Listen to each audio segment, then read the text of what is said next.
안녕하세요. 이용현 베드로 신부님의 글, 특히 오늘은 주님 승천 대축일이지 않습니까?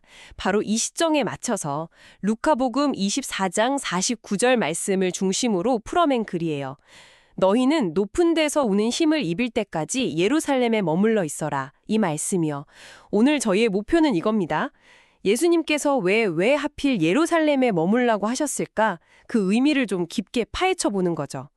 성지순례 이야기도 잠깐 나와요. 뭐랄까 안내자가 몇 시까지 여기로 꼭 모이세요 했는데 꼭 다른 데 가 계시는 분들 있잖아요. 길을 잃거나 아님 장소를 헷갈리거나 그런 것처럼 예수님도 제자들에게 여기에 꼭 머물러야 한다. 장소를 명확히 알려주셨다는 그런 시각인데요. 한번 들어가 보시죠. 네, 여기서 이제 흥미로운 점은 그 당시 사람들에게, 유대인들에게 예루살렘이 어떤 의미였냐는 거죠. 그들에게 예루살렘은 그냥 도시가 아니었어요. 정말로 세상의 중심. 네, 배꼽 같은 곳이었죠. 하느님을 만나는 가장 거룩한 곳, 또 구원의 역사가 이루어지는 바로 그 무대. 이런 의미였습니다. 그러니까 그냥 이 도시에 있어라가 아니라 훨씬 더 깊은 의미가 있었던 거군요. 세상의 중심에 머물러라. 하느님과 가장 가까운 곳에 있어라. 이런 식으로 들렸겠네요, 제자들에게는. 정확합니다. 네, 루카복음사가 이 말씀을 기록했을 때는 분명 그런 깊은 뜻을 담고 있었을 거예요. 흩어지지 말고 바로 이 중심, 이 예루살렘에서 기다려라 이런 거죠. 근데 이 신부님 글은 여기서 딱 오늘 우리에게로 질문을 던집니다. 그렇다면 2000년이 지난 지금 우리가 머물러야 할 예루살렘은 어디냐는 거죠. 네, 바로 그 질문이 핵심인 것 같습니다. 그럼 신부님은 그 답을 뭐라고 제시하시나요? 네, 이 글의 어떤 핵심적인 통찰이 바로 이 부분인데요.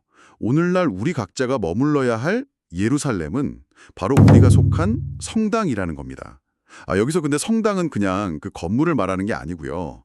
우리가 함께 신앙생활하는 그 공동체, 네, 본당 공동체 그 자체를 의미하는 거죠. 아하, 그렇군요. 그저 물리적인 건물이 아니라 그 안에서 살아 숨쉬는 신앙 공동체. 그러니까 세상을 막 헤매면서 주님을 찾을 게 아니라 내가 지금 발딛고 있는 바로 여기, 이 공동체 안에 머물라는 거네요? 맞습니다. 예수님께서 내가 다시 오겠다 약속하시고 하늘로 가셨잖아요. 그리고 제자들은 그 예루살렘이라는 구체적인 공동체 안에서 기도하면서 약속된 성령, 즉 높은 데서 오는 힘을 기다렸거든요. 네네. 그것처럼 우리도 각자 속한 성당 공동체 안에서 서로 기도해주고 또 지지해주면서 기쁘게 신앙생활하는 것, 그 자체가 바로 주님의 다시 오심과 또 성령의 은총을 기다리는 가장 올바른 자세다라는 이야기입니다. 그러니까 공동체 안에서 그냥 가만히 기다리는 게 아니라 능동적으로 기다리는 걸 강조하는 거죠. 그 능동적인 기다림이라는 표현이 와닿네요. 단순히 기다리는 게 아니라 그 공동체 안에서 기쁘게 생활하면서 기다려라. 그러니까 머무른다는 게 수동적인 게 아니라 오히려 공동체 안에서 적극적으로 살아가고 참여하는 것을 의미한다는 거군요. 이거 참 인상 깊습니다. 그렇죠. 네, 그게 바로 높은 데서 오는 힘을 받을 준비를 하는 과정이니까요. 결국 신앙은 혼자 하는 게 아니라 이 공동체 안에서 같이 숨쉬고 성장하는 거라는 걸 다시 한번 생각하게 만들죠. 네, 그럼 정리를 좀 해보자면요. 예루살렘에 머물라는 예수님의 말씀, 이게 시대를 넘어서 오늘 우리에게도 여전히 유효한 메시지라는 거고요.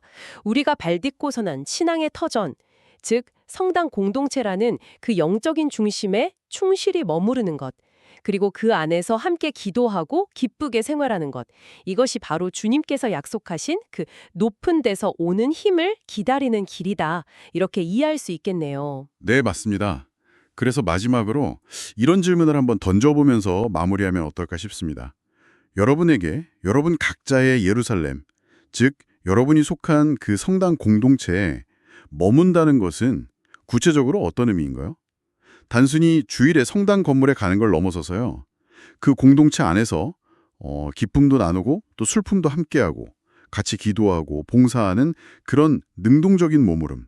그걸 통해서 여러분은 어떻게 높은 데서 오는 힘을 실제로 체험하고 또 기다리고 계신가요?